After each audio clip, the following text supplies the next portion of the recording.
गेल्या काही दिवसांपासून आपण करिंथकरास पहिले पत्र याचा तिसरा अध्याय आणि वचन 9 यावर काही गोष्टींचा विचार केला होता. जे प्रभूपासून जे मिळालं होतं ते तुमच्याशी ते विचार मांडण्यासाठी जे प्रभूने सहाय्य केलं. आणि मंडळीय नात्याने प्रभू ज्या गोष्टी आपल्याला शिकवत आहे याबद्दल थोर देवाला आपण धन्यवाद देऊ. आणि पुन्हा एक वार पौलाचे करिंथकरास पहिले पत्र आपण काढूया आणि त्यातील तिसरा अध्याय आणि वचन 9. कारण आम्ही देवाचे सहकारी आहोत.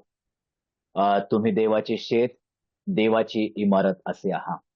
देवबाप वाचलेल्या वचनावर त्याचा भरपूर आणि विपुल आशीर्वाद पाठव. या ठिकाणी संत पाऊल ह्या मंडळीला पत्र लिहित असताना जसं आपण गेल्या दिवसामध्ये पाहिलं की देवाचे सहकारी म्हणून संबोधित आहेत. दुसरी गोष्ट आपण पाहत आहोत की देवाचे शेत, आणि देवाच्या शेतामध्ये देवाची जी प्रॉपर्टी तुम्ही आणि मी आहे त्या ठिकाणी काय होत आहे, काय घडत आहे आणि काय घडायला पाहिजे ही प्रभूची इच्छा आहे. आणि म्हणूनच आपण गेल्या दिवसामध्ये पाहिलं होतं की नांगरणी ह्या शेतामध्ये कशा प्रकारची असावी, का नांगरणी करायची आणि नांगरणीच्या द्वारे काय घडत आहे. दुसरी गोष्ट आपण पाहिली होती की पेरणी संदर्भात, आणि ह्या पेरणी संदर्भात पाहत असताना आपण पेरणीचे बी गेल्या दिवसामध्ये पाहिलं होतं. आणि आज आपण पाहणार आहोत की पेरणीची वेळ, पुढे पाहणार आहोत पेरणीची पद्धत, आणि नंतर पाहणार आहोत की पेरणीचं रक्षण. प्रभू त्या कृपेने आज आपण पेरणीची वेळ या विषयावर थोडा वेळ लक्ष देणार आहे. आणि या पेरणीच्या वेळेविषयी जे तुम्ही आणि मी जे देवाचं शेत असे आहात, तर त्या ठिकाणी पेरणीची वेळ कोणत्या वेळेची असावी, दिवसातली कोणती वेळ असावी. तर उपदेशकाच्या पुस्तकामध्ये 11वा अध्याय आणि वचन 6 या वचनामध्ये काय लिहिलं ते पाहूया. उपदेशक 11वा अध्याय वचन 6. सकाळी आपले बी पेर, सायंकाळीही आपला हात आवरू नको, कारण त्यातून कोणते फळास येईल हे किंवा ते अथवा दोन्ही मिळून चांगली होतील हे तुला ठाऊक नसते. देवाचं वचन आम्हाला सांगत आहे की सकाळी आपले बी पेर, सकाळी आपले बी पेर. एवढंच नाही तर त्या ठिकाणी असं लिहिलं आहे की संध्याकाळी आपला हात आवरू नको. म्हणजे सकाळी देखील पेर आणि सायंकाळी देखील पेर. पेरणीची वेळ काय आहे प्रियांनो? पेरणीची वेळ हे सकाळी देखील आहे आणि सायंकाळी देखील आहे. आणि या वचनाचा जर अर्थ आम्ही बघितला तर निरंतर सेवा, निरंतर प्रभूच्या सहभागितेमध्ये आम्ही असणं गरजेचं आहे. निरंतर देवाच्या वचनामध्ये रममान होणं गरजेचं आहे. म्हणून तर स्तोत्र 1 मध्ये प्रभू म्हणतो की जो रात्रंदिवस देवाच्या वचनाचं मनन करतो, नियमशास्त्रात रमतो. प्रियांनो, प्रभूची इच्छा आहे की जे पवित्र बी आहे, जसं आपण पहिल्या संदेशामध्ये पाहिलं की पेरणीचं बी काय आहे, देवाचं वचन आहे, ते पवित्र आहे. आणि त्या पेरणीच्या बी पेरण्याची वेळ सकाळ आणि सायंकाळ किंबहुना दिवसभर आहे प्रियांनो. या ठिकाणी आम्हाला दिसतं की दिवसभर देवाच्या वचनाची पेरणी आम्हाला करायची आहे. निर्गमाच्या पुस्तकामध्ये 29वा अध्याय आणि वचन 38 आणि 39व्या वचनामध्ये असं लिहिलेलं आहे, वेदीवर होम करावयाचा तो असा, प्रतिदिनी 1 वर्षाच्या 2 कोकरांचा नित्य होम करावा. प्रतिदिनी 1 वर्षाचा 2 कोकरांचा नित्य होम करावा. 1 कोकरू सकाळी अर्पावे आणि दुसरे कोकरू संध्याकाळी अर्पावे. प्रियानो, प्रतिदिनी, रोज, खंड न पडता अखंड असं अर्पण या ठिकाणी प्रभू सांगत आहे. ते कशा प्रकारचं आहे? 1 वर्षाच्या 2 कोकरांचा नित्य, रोज सकाळी 1, संध्याकाळी 1. प्रियांनो, पेरणीची वेळ काय आहे? सकाळी आणि संध्याकाळी. ही सेवेविषयी लिहित आहे, तर अर्पणाविषयी, आराधनेविषयी लिहित आहे की सकाळी 1 आणि संध्याकाळी 1. त्यातून अजून एक अर्थ आपण पाहू शकतो की सेवेविषयी तर निरंतर आम्हाला असायचंच. अर्पणाविषयी किंवा आराधनेविषयी ते नित्य सेवा असणं गरजेचं आहे. परंतु प्रार्थनेविषयी देखील आम्ही सकाळ आणि संध्याकाळी ते बी पेरणं अतिशय महत्वाचं आहे. पेरणीची वेळ काय आहे? सकाळ आणि संध्याकाळ. आणि त्या ठिकाणी असं लिहिलं आहे की तू आपलं बी सकाळी पेर. प्रियांनो, ह्याचा अजून एक अर्थ होऊ शकतो की वैयक्तिकरित्या पेरणी आहे सकाळी, वैयक्तिकरित्या सकाळी पेरणी आहे, परंतु कौटुंबिकरित्या संध्याकाळी पेरणी आहे. म्हणजे काय? एक कौटुंबिक प्रार्थनेचं चित्र आम्हाला त्या ठिकाणी दिसतं. आज आम्हाला अनुभव आहे की सर्वांची कौटुंबिक प्रार्थना कधी असते? सकाळी नसते, दुपारी नसते, तर मोस्टली संध्याकाळी असते. त्यामुळे तर प्रभू म्हणतो की संध्याकाळी देखील प्रियांनो, काय दिसतं या ठिकाणी? आम्हाला हे शिकायचं की जे पवित्र बी जे आहे या शेतामध्ये पेरणीची वेळ काय आहे? सकाळी, संध्याकाळी किंबहुना दिवसभर या पेरणीचं बी या शेतामध्ये पेरायचं आहे. या ठिकाणी देवाचं वचन थेसलोनिकरास पत्रामध्ये पहिलं पत्र 5वा अध्याय 17 वचनामध्ये असं लिहिलं आहे, निरंतर प्रार्थना करा. एक निरंतर सेवा, त्यानंतर निरंतर आराधना, तर निरंतर प्रार्थना. कुणाबरोबर? एक कुटुंबावर संध्याकाळी, तर वैयक्तिकरित्या प्रभू बरोबर आम्हाला त्या प्रार्थनेमध्ये वेळ घालवायचा आहे. का बरं माहितीये का? यशायाच्या ग्रंथात 50वा अध्यायामध्ये 4थ्या वचनामध्ये देवाचा दास लिहितो की तो रोज रोज सकाळी मला जागे करीतो आणि काय करतो? शिष्यांप्रमाणे ऐकावे म्हणून माझे कान उघडितो. प्रियानो, रोज रोज सकाळी तो काय करतो? मला जागे करीतो. प्रियानो, तुम्हाला आणि मला सकाळी तो जागा करतो. का माहितीये का? एक महत्वाच्या गोष्टीसाठी. काय आहे ते महत्वाची गोष्ट? तू आपले बी सकाळी पेर. प्रियानो, आम्हाला जो प्रभू दिवस दाखवतो त्याच्या करुणेत खंड पडत नाही, ती रोज सकाळी नवी अशी होते. विलापगीतामध्ये आम्हाला दिसतं. आणि त्याच्या दयेने, कृपेने जी सकाळ तो आम्हाला रोज रोज दाखवत आहे, त्या रोज सकाळी आम्हाला देवाचं पवित्र वचन जे बी प्रमाणे आहे ते ह्या शेतामध्ये रोज पेरायचंय सकाळी, आणि नंतर संध्याकाळी देखील पेरायचं. एवढंच नाही तर दिवसभर पेरावायचं आहे. त्यानं या ठिकाणी उत्पत्तीच्या ग्रंथामध्ये एक अब्राहम नावाचा एक व्यक्ती आहे. त्याच्या जीवनामधील 3 सकाळ किंवा 3 पहाट आम्हाला त्या ठिकाणी दिसतात. आणि उत्पत्तीच्या ग्रंथात असताना 19वा अध्याय आणि वचन 27 मध्ये आम्ही जाऊया. उत्पत्ती 19वा अध्याय आणि वचन 27. त्या ठिकाणी असं लिहिलेलं आहे, इकडे अब्राहम मोठ्या पहाटेस उठून जेथे तो परमेश्वरापुढे उभा राहिला होता त्या ठिकाणी गेला. कुठे उभा राहिला होता? जर आम्ही एकच पान मागे जर गेलो तर 18व्या अध्यायामध्ये अनेक अशा गोष्टी आम्हाला दिसतात की लोट विषयी मध्यस्थी करताना तो दिसतो. कारण प्रभू म्हटला की सदोमाचं पाप माझ्या समोर आलेलं आहे आणि सदोम आणि गमोरा यांच्या विषयीची ओरड फारच झालेली आहे आणि त्याचा नाश करण्यासाठी मी स्वर्गातून उतरलो आहे. आणि त्या ठिकाणी आम्हाला दिसतं की प्रभूचा दास अब्राहम प्रभूपाशी लोट विषयी मध्यस्थी करत आहे.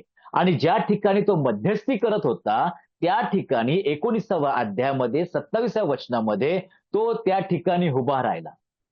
प्रियांनो, काय दिसतं त्या ठिकाणी? जो सकाळी किंवा पहाटे तो उठला आणि त्या मध्यस्थीचं पेरणी करू लागला. प्रियांनो, त्या समेटाची पेरणी करू लागला. प्रियांनो, आज ह्या सकाळी ज्यावेळेस मी उठतो, प्रभू मला शिष्यांप्रमाणे उठवतो, त्यावेळेस ह्या सकाळी मी काय करतो? प्रियांनो, आज दुःखाची गोष्ट, तो तुमचा अनुभव असेल, माझा अनुभव असेल, पटकन हात टेबलवर जातो आणि जे मोबाईल ज्याच्यामध्ये आपण आज कनेक्ट झालो आहे त्या मोबाईलवर हात जातो. प्रियांनो, दुःखाची गोष्ट आहे. परंतु प्रभूचा दास म्हणतो, मी सकाळी उठलो, ज्या ठिकाणी प्रभू बरोबर माझं संभाषण झालं होतं त्या ठिकाणी मी गेलो, मी उभा राहिलो. एवढंच नाही तर प्रभू आम्हाला त्या ठिकाणी आत्मिकरित्या दाखवतो की तो अब्राहम त्या ठिकाणी निश्चित लोटसाठी समेटाची प्रार्थना करत असेल. आणि त्या प्रार्थनेमुळे त्या ठिकाणी वचन 29 मध्ये दिसतं, या प्रकारे देवाने त्या तळवटीतील नगराचा नाश केला. त्यावेळी देवाने अब्राहमाची आठवण केली आणि लोट राहत होता त्यातल्या नगराचा नाश करते वेळी लोटाला त्या नाशातून वाचविले.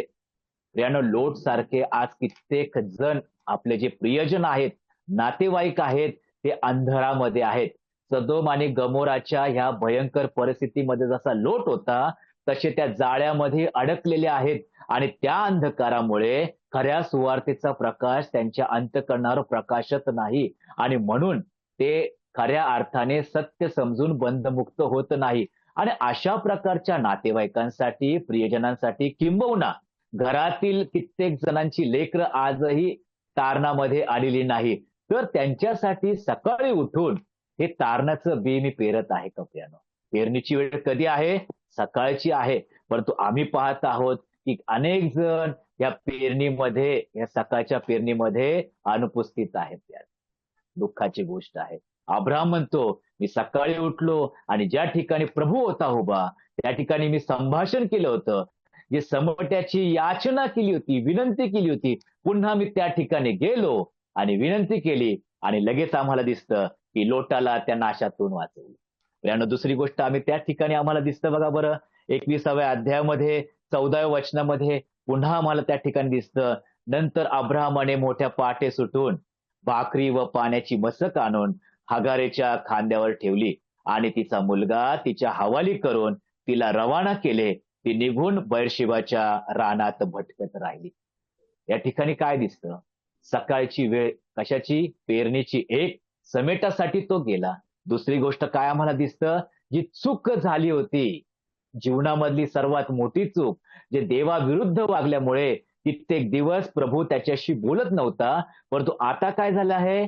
पश्चातापाचं बी पेरण्यासाठी अब्राहम उठला आहे आणि सकाळी मोठ्या पहाटे सुटून म्हटलेलं आहे, भाकरी व पाण्याची मसक आणून हगारेच्या खांद्यावर ठेवली आणि तिचा मुलगा तिच्या हवाली करून तिला रवाना केलं.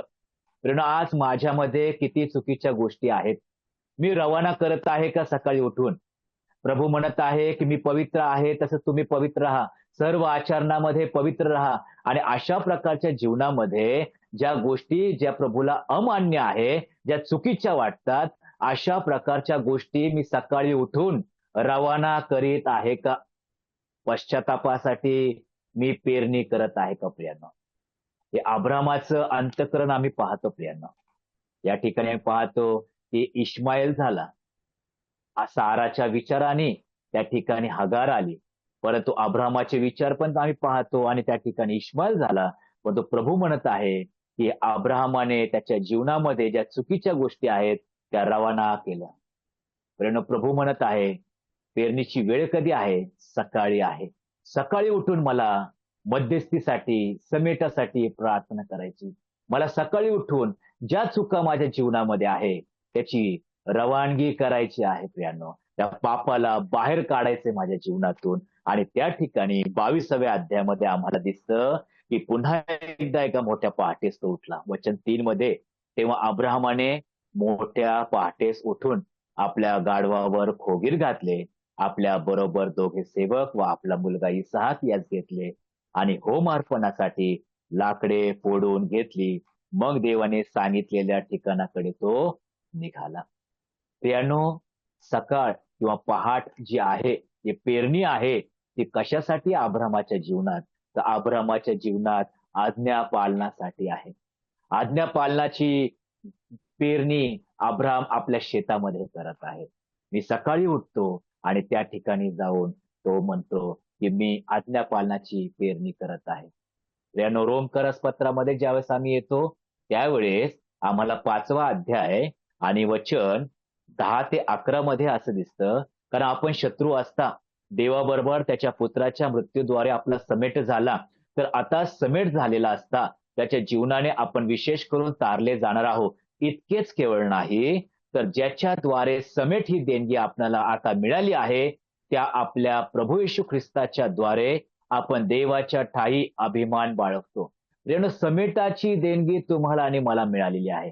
आणि म्हणूनच जसा अब्राहम लोटाविषयी समेटाची, मध्यस्थीची प्रार्थना करीत आहे, मोठ्या भल्या पहाटे सुटून आम्हाला देखील करायचं आहे. त्याचप्रमाणे त्या ठिकाणी ज्या चुका आमच्या जीवनात घडत आहे, त्या चुका बाहेर काढायसाठी आम्हाला सकाळ प्रभूने दिलेली आहे. आज्ञा पालनासाठी प्रभूने आम्हाला सकाळ दिली आहे. त्या पेरणीचं बी मला सकाळी करायचं आहे. उपदेशक म्हणतो 11वा अध्याय 6व्या वचनामध्ये की सकाळी आपले बी पेर. प्रियानो, हे बी आम्ही पेरत आहे का? आम्ही त्याकडे लक्ष देत आहे का? त्या ठिकाणी आपण पाहतो 20व्या अध्यायामध्ये योहानाच्या, आणि त्या ठिकाणी लिहिलेलं आहे बघा बरं, 20वा अध्याय योहानाचा. आणि आठवड्याच्या पहिल्या दिवशी काही गोष्टी घडल्या. 20वा अध्याय आपण काढू. आणि आठवड्याच्या पहिल्या दिवशी पहिलं वचन, दिवशी पहाटेस अंधारातच मरिया मग्दलिया कबरेजवळ आली आणि कबरेच्या तोंडावरून धोंड काढली आहे असे तिने पाहिले. मग काय झालं? तेव्हा ती काय केलं? शिमोन पेत्राकडे, योहानाकडे ती गेली आणि त्या ठिकाणी म्हटली की कबरेमध्ये ज्या ठिकाणी मी गेले होते ती धोंड लोटलेली आहे. मग हे दोघं जण पळत पळत धावत धावत कबरेकडे गेले.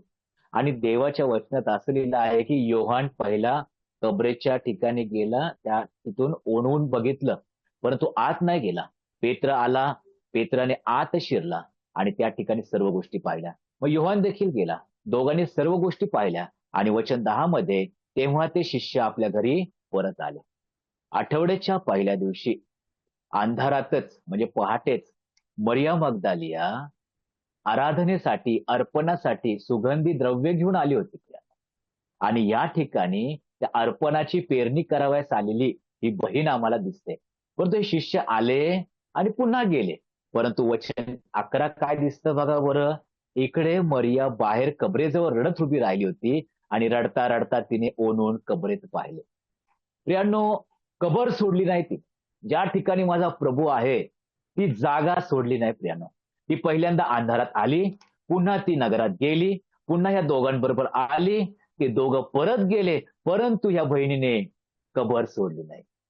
अनेकांना नगर प्रिय आहे प्रियांनो, पण कबरेकडे अनेकांचं लक्ष नाही प्रियांनो. प्रियांनो, या कबर आम्हाला पुनरुत्थानाचं साक्ष देतील. ती कबर आम्हाला नीतिमत्वाची साक्ष देते, कारण देवाचं वचन सांगते की तो पुनरुत्थान झाला आणि त्यामुळे आम्ही नीतिमान गणलेलो आहे. ही बहीण आम्हाला सांगत आहे, मी अर्पणासाठी, त्या पेरणीसाठी मी पहाटे आलेली आहे. परंतु त्या ठिकाणी काय दिसतं बघा बरं, की त्या ठिकाणी रडत होती. आणि 16व्या वचनामध्ये, आपण वेळेअभावी सर्व वाचणार नाही, 16वं वचन वाचू. येशूने तिला म्हटले, मरिये. ती वळून त्याला इब्री भाषेत म्हणाली, रब्बुनी म्हणजे गुरुजी. प्रियांनो, थकलेली आहे प्रियांनो, अंधारात आलेली आहे. कदाचित त्या तयारीच्या दिवसामध्ये ती शांत होती, परंतु तिचे डोळे, तिला झोप लागली नसेल. थकवा होता, कारण शुक्रवारी ती, मला आपल्याला क्षमा करा, वधस्तंभाच्या खाली देखील दिसते. आणि ती दुःखी आहे, कष्टी आहे, रडत आहे. तिच्या शरीराचा थकवा तिला माहिती आहे त्या. परंतु अशा परिस्थितीमध्ये आपल्या रब्बुनीचे, आपल्या गुरुजीचे शब्द तिला लगेच काय होतात, तिला ओळखता येतात त्या. मरिये, माझा प्रभू मला ह्या नावाने बोलवतो. प्रियांनो, सांगायचं काय, सकाळी ज्यावेळेस मी पेरणीला उठतो, त्यावेळेस अर्पणाची असो, प्रार्थनेची असो, समेटासाठी असो, तर प्रभू माझ्याशी बोलतो. परंतु मी दुसऱ्या गोष्टींसाठी जर सकाळी उठत असेल आणि प्रभूला सोडून जर काही गोष्टी करत असेल, तर बघा बरं, पुढच्याच अध्यायामध्ये, 21व्या अध्यायामध्ये हे 7 जणांनी काय केलं? त्या 7 जणांनी काय केलं बघा बरं. वचन 2 मध्ये, शिमोन पेत्र, दिदुम म्हटलेला थोमा, गालिलातील काना येथील नथनेल, जब्दीचे मुलगे व त्याच्या शिष्यांपैकी दुसरे 2 जण एकत्र जमले असता शिमोन पेत्र त्यांना म्हणाला, मी मासे धरावयास जातो. ते त्याला म्हणाले, आम्ही तुझ्या बरोबर येतो. तेव्हा ते निघून मचव्यात बसले, पण त्या रात्री त्यांनी काही धरलं नाही. कारण काही एक धरलं नाही. पेत्राच्या जीवनातील दुसरी रात्र, काहीही धरलं नाही. अपयशाची रात्र. का माहितीये का? पहिलं तर प्रभूची ओळख नव्हती, परंतु आता प्रभूची ओळख असून सुद्धा ज्या ठिकाणी प्रभू म्हटला त्या ठिकाणी थांबा, ते शहर, ते घर सोडून ते त्या ठिकाणी व्यवसाय, त्या जुन्या जीवनामध्ये गेलेले आहेत. आणि परिणाम काय झाला माहितीये का? मग पहाट होताच काय झालं? येशू समुद्र किनाऱ्यावर उभा होता, तथापि तो येशू आहे असे शिष्यांनी ओळखले नव्हते. तेव्हा येशूने त्यांना म्हटले, मुलांनो, तुमच्या जवळ काही खावयाला आहे काय? त्यांनी त्याला उत्तर दिले, नाही. त्याने त्यांना म्हटले, मचव्याच्या उजव्या बाजूस जाळे टाका, म्हणजे तुम्हाला मासे भेटतील. प्रियांनो, मरियेला फक्त एकच शब्द, मरिये. तिने लगेच आवाज ओळखला. परंतु ह्यांना किती शब्द आहेत? तुमच्या जवळ काही खावयाला आहे काय? पूर्ण ओळ आहे प्रियांनो. परंतु या पूर्ण ओळीमध्ये, या वाक्यामध्ये त्यांनी आपल्या प्रभूला ओळखलं नाही. का माहितीये का? जो जगामध्ये जगतो, जो जगामध्ये रमतो, जो जगासाठी सकाळी उठतो, रात्रभर कष्ट करतो, तो प्रभूचा आवाज ओळखू शकत नाही. बघा बरं, स्तोत्र संहितेमध्ये आम्हाला दिसतं, स्तोत्र 127 आणि वचन 2 मध्ये, तुम्ही पहाटे उठता, उशिरा विश्रांती घेता व कष्टाचे अन्न खाता, पण हे काय आहे? व्यर्थ आहे. प्रियांनो, हे काय झालेलं आहे? पहाटे तर उठले नाही, पण रात्री त्या ठिकाणी रात्रभर कष्ट केलं आणि परिणाम काय झाला? आपल्या प्रभूचा आवाज ओळखला नाही. प्रियांनो, जो सकाळी मला शिष्याप्रमाणे उठवितो, माझे कान उघडितो, त्याचं कर्तव्य काय आहे माहितीये का? या पेरणीचं बी, जी पेरणीची वेळ आहे सकाळी, ते आम्हाला पेरायचंय. अब्रामाच्या जीवनातून आपण पाहिलं की समेतासाठी, मध्यस्थीसाठी अब्राम पेरणी करतोय. सकाळी उठून, पहाटे उठून. त्या ठिकाणी पश्चातापासाठी तो उठलेला आहे. त्या ठिकाणी आज्ञापालनासाठी उठलेला आहे. ही बहीण अर्पणासाठी उठून गेलेली आहे प्रियांनो. अंधारातच असं लिहिलं आहे. तिला कोणाचं भय नाही. तिला प्रभूला भेटायचं आहे. आणि या ठिकाणी रब्बुनी म्हणून तिने हाक मारते आपल्या प्रभूला. गुरुजीला तिने ओळखलेलं आहे.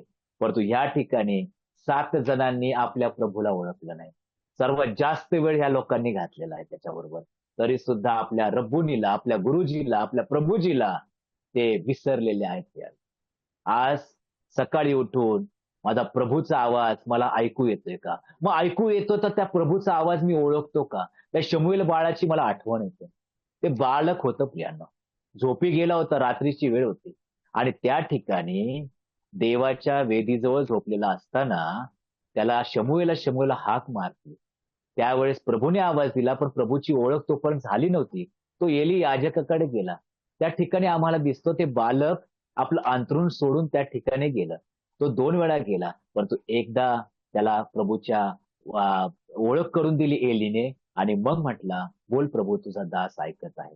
प्रियांनो, हे शब्द प्रभू आमच्याशी बोलत असताना ते प्रभूचे वाक्य, प्रभूचे शब्द माझ्या कानी पडल्यानंतर मी त्या शब्दांची ओळख मला आहे का? त्या प्रभूच्या आवाजाची ओळख राहिलेली आहे का? पेरणीचं बी कधी पेरायचंय? तर सकाळी आपलं बी पेर. दुसरी गोष्ट आम्हाला त्या ठिकाणी दिसतं, त्या ठिकाणी आपण पुन्हा ते वचन वाचू, उपदेशक 11 आणि 6, की पेरणीचे बी, आपले बी सकाळी पेर, संध्याकाळीही त्यातून त्या संध्याकाळी आपला हात आवरू नको, कारण त्यातून कोणते फळ असेल, हे किंवा ते अथवा दोन्ही मिळून चांगले होतील, हे तुला ठाऊक नाही. एक वैयक्तिकरित्या मला पेरणी करायची, तर दुसरी गोष्ट मला कौटुंबिकरित्या देखील पेरणी करायची. त्या ठिकाणी आपण अनुवादाच्या पुस्तकात येऊ. अनुवादाचं पुस्तक आणि अध्याय 6 काढूया. अनुवादाचं पुस्तक अध्याय 6 आणि देवाच्या वचनात 4 ते 7 या वचनांमध्ये लिहिलेलं आहे, हे इस्रायला श्रवण कर, आपला देव परमेश्वर हा अनन्य परमेश्वर आहे. तू आपला देव परमेश्वर ह्याच्यावर पूर्ण मनाने, पूर्ण जीवाने व पूर्ण शक्तीने प्रीती कर. ज्या गोष्टी मी तुला आज बजावून सांगत आहे, त्या तुझ्या हृदयात ठसव आणि त्या तू आपल्या मुलाबाळांच्या मनावर बिंबव आणि घरी बसलेले असता, मार्गाने चालत असता, निसता उठता त्याविषयी बोलत जा. प्रियांनो, कौटुंबिक जबाबदारी आम्हाला देत आहे प्रियांनो. कारण इफिसकरस पत्र 6 अध्याय वचन 4 मध्ये काय लिहिलेलं आहे? बापांनो, तुम्ही आपल्या मुलांना चिरडीस आणू नका, तर प्रभूच्या शिस्तीत व शिक्षणात त्यांना वाढवा. कसं शिकवणार? कसं वाढवणार? तर आम्हाला त्या ठिकाणी पाहायचंय की तू आपल्या मुलाबाळांच्या मनावर बिंबव. काय बिंबव? देवाची वचने बिंबव आणि घरी बसलेले असता, मार्गाने चालत असता, निसता उठता त्याविषयी चर्चा कर किंवा बोलत जा. मित्रांनो, आज दिवसभर मी माझ्या लेकरांशी कोणत्या विषयी चर्चा करत आहे? कोणते विषय आहेत आमच्या घरामध्ये बोलण्यासाठी? जगिक, सामाजिक, राजकीय का आत्मिक गोष्टी आमच्या घरामध्ये बोलत आहे? कोणत्या गोष्टींची पेरणी आमच्या घरामध्ये चाललेली आहे? प्रभूचा दास म्हणतो की सकाळी आणि संध्याकाळी किंवा निरंतर तुझ्या घरामध्ये त्या पवित्र वचनाची पेरणी व्हायला पाहिजे. परंतु दुःखाची गोष्ट, दिवसभर अनेक अशा चुकीच्या गोष्टींची पेरणी आपल्या घरामध्ये होत आहे, जे प्रभूच्या विरुद्ध आहे. अनेक ठिकाणी मंडळीमध्ये काय चाललेलं आहे, ज्या चुकीच्या गोष्टी आहेत त्याच्या चर्चा होत आहे. एकमेकांविषयी बोलत आहेत. दुःखाची गोष्ट आहे. प्रभूचा दास म्हणतो, की देवाच्या पवित्र वचनांची पेरणी कर. ते तुझ्या मुलाबाळांच्या मनावर बिंबव आणि नेहमी दिवसभर त्याच्याविषयी चर्चा करताना परिणाम काय होतो माहितीये का? त्याचा परिणाम एका वाक्यात आम्हाला दिसतं. यहोशुआच्या पुस्तकामध्ये ज्यावेळेस आम्ही येतो. यहोशुआ 24वा अध्याय एक सुपरिचित वचन आहे. तरी सुद्धा आपण काढूया.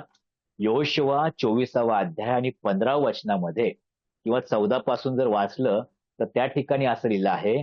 तर आता परमेश्वराचे भय धरा, त्याची सेवा सात्विकतेने व खऱ्या मनाने करा आणि महानदी पलीकडे व मिसर देशात ज्या देवांची तुमच्या पूर्वजांनी सेवा केली ते टाकून देऊन परमेश्वराची सेवा करा. परमेश्वराची सेवा करणे हे तुम्हाला गैर दिसत असेल तर तुम्ही कोणाची सेवा करणार हे आजच ठरवा. महानदी पलीकडे तुमच्या पूर्वजांनी ज्या देवाची सेवा केली त्यांची किंवा तुम्ही राहत आहात त्या देशातल्या अमोऱ्यांच्या देवाची. आता लक्ष द्या. मी आणि माझे घराने तर परमेश्वराची सेवा करणार. काय केलं यहोशुआने? यहोशुआने काय केलं? आपल्या घरामध्ये सकाळी आणि संध्याकाळी देवाच्या पवित्र वचनाची पेरणी केली. न चुकता पेरणी केली. आपल्या मुलाबाळांच्या मनावर देवाचं वचन बिंबवलं. देवाची प्रीती काय आहे हे त्यांना दाखवली. देवाची कृपा काय आहे, दया काय आहे, करुणा काय आहे, या सर्व गोष्टी तो रोज निरंतर बोलत होता. प्रिया, यहोशुआच्या जीवनातून अर्पणाची सेवा देखील दिसत असेल प्रियांनो. जसं आम्ही निर्गमाच्या पुस्तकात पाहिलं, सकाळी एक आणि संध्याकाळी एक. आणि ह्या सर्व गोष्टी आपल्या बापाच्या गोष्टी पाहून त्या ठिकाणी तो म्हणू शकला, मी आणि माझे घराणे, माझ्या घराण्यामध्ये एकही असा नाही की तो माझ्या बरोबर परमेश्वराची सेवा करणार नाही. प्रत्येक जण माझ्या बरोबर माझ्या परमेश्वराची सेवा करणार. किती मोठा आशीर्वाद आहे प्रियांनो. त्या जकयाच्या जीवनात देखील तो आशीर्वाद आम्हाला पाहायला मिळतो. प्रभू म्हटला, आज या घराला तारण प्राप्ती झालं आहे. फक्त जकयाला नाही, त्याच्या बायकोला नाही, तर संपूर्ण घराण्याला तारण प्राप्ती झालं. का माहितीये का? जकयाच्या निर्णयामध्ये सर्वांनी काय केलं आहे? संमती दाखवली आहे. प्रियांनो, आज माझ्या घरामध्ये कशाची पेरणी चालू आहे? आज थोडक्यात फक्त या गोष्टी आपण पाहिल्या आहे की पेरणी, जे देवाचं शेत तुम्ही आणि मी आहे. प्रभूची इच्छा आहे की या शेतामध्ये कामकाज होणं गरजेचं आहे. ही पडीक नसावी. याच्यामध्ये नांगरणी होणं गरजेचं आहे आणि नांगरणीनंतर पेरणी होणं गरजेचं आहे. पेरणी कशाची? तर पेरणी पवित्र शास्त्रातील वचनांची. मग पेरणीची वेळ कधी आहे? ती सकाळी एक, संध्याकाळी एक. निरंतर सेवा, निरंतर अर्पणे, निरंतर आराधना, निरंतर प्रार्थना आमच्या घरामध्ये असणं गरजेचं आहे. त्याचबरोबर आम्ही पाहिलं की वैयक्तिक पेरणी, कौटुंबिक पेरणी, ही जबाबदारी कुणाची आहे? कुटुंब प्रमुख म्हणून तुमची आणि माझी आहे. कारण देवाच्या वचनात लिहिलं आहे की तुझ्या लेकरांना तू शिकव, देवाच्या शिस्तीत वागव, शिक्षणात वागव. का? कारण ते लोक तुझ्याबरोबर असले तर यहोशुआसारखा तू म्हणू शकतो, मी आणि माझे घराणे तर परमेश्वराची सेवा करणार. प्रियांनो, आज या गोष्टींच्या द्वारे, या वचनांच्या द्वारे जे काय आपण शिकलो याचं मनन आपण करूया. अब्रामासारखं जीवन जगण्याचा प्रयत्न करू. पहाटे होतो, नातेवाईकांसाठी, प्रियजनांसाठी, मित्रमंडळीसाठी प्रार्थना करू. प्रभू, यांना अंधारातून बाहेर काढ, तुझ्या अद्भुत प्रकाशात त्यांना. त्या ज्या चुकीच्या गोष्टी माझ्या जीवनात घडलेल्या आहेत, प्रभू, या चुकीच्या गोष्टी मला रवाना करण्यासाठी मला सहाय्य कर. जसं अब्रामाने हगार आणि आपण इश्माएलाला बाहेर काढलं, रवाना केलं. प्रभूजी, जे काही तू सांगत आहे त्या आज्ञेचं पालन करण्यासाठी मला सकाळपासून तयार कर, म्हणजे मी दिवसभर त्या आज्ञेचं पालन करत राहील. प्रियांनो, जे काही प्रभूने आज शिकवलं त्याच्यावर आपण मनन करू आणि त्या प्रकारची पेरणी करण्याची जी वेळ आहे, योग्य समयी पेरणी करण्यास प्रभू तुमचं आणि माझं सहाय्य करो. प्रभूने पुरवलेल्या या शब्दाबद्दल, विचारांबद्दल प्रभूचे मी मनापासून आभार मानतो. धन्यवाद.